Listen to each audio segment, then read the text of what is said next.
ازاي هتعملي ملوخية بطريقة الست المصرية؟ ازاي؟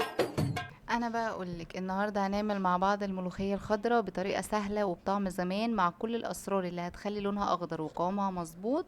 وهشرح لكم خطوه بخطوه ازاي تحضريها والتقليه الصح عشان تطلع احلى من المطاعم كمان. ولو اول مره تشوفوني ما تنسوش تعملوا لايك للفيديو، سبسكرايب للتشانل، وتفعلوا زر الجرس عشان يوصلكوا كل جديد. ويلا بينا نبدا.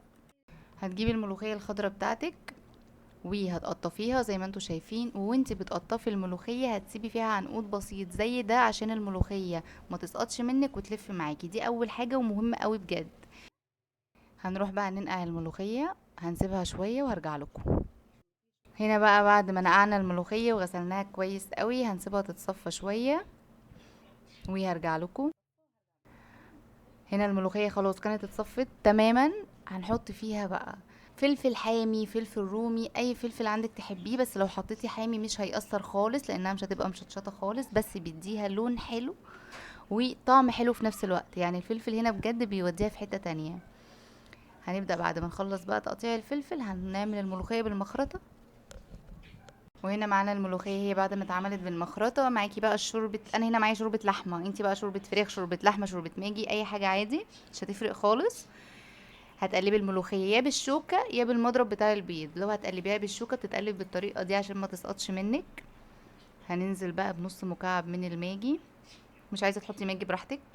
وهنحط شوية كزبرة خضراء زي ما انت شايفة كده. هنديها تقليبة بقى وهنروح نرفعها على النار. هنحطها على نار وسط وهنحط الطشة بقى بتاعت الملوخية هنجهزها. نحط معلقة سمنة كبيرة وهننزل فيها بالثوم. مش هنحط الكزبرة دلوقتي، نستنى شوية. زي ما انتوا شايفين كده، اهم حاجة السمنة تكون ازيد من الثوم شوية، تمام. واول ما الثومة تبدأ تاخد لون معاكي هتنزلي بقى بالكزبرة الناشفة. حطي شوية كزبرة حلوين يعني. وطبعا ما ننساش الملوخية علشان ما تغليش منك، تقلبيها بالشوكة، اوعي تقلبيها بالمعلقة زي ما انتوا شايفين كده. اول بقى ما الثومة تاخد معاكي اللون الجلد الحلو ده وتتأكدي ان خلاص الملوخية سخنت معاكي كويس قوي. اسمعوا بقى الصوت الجميل بقى، اسمعوا بقى. هننزل فيها الملوخية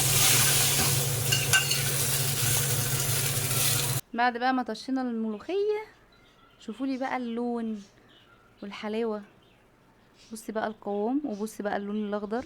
بجد انا قلت لكم كل اسرار الملوخيه اللي تخلي قوامها مظبوط معاكي ولونها اخضر وتنسيكوا الملوخيه المجمده تماما. يا رب يكون الفيديو عجبكم. ما تنسوش تعملوا لايك للفيديو، سبسكرايب للتشانل، وتفعلوا زر الجرس عشان يوصلكوا كل جديد. وما تنسوش تقولوا لي رايكم في الكومنتس. وسلام.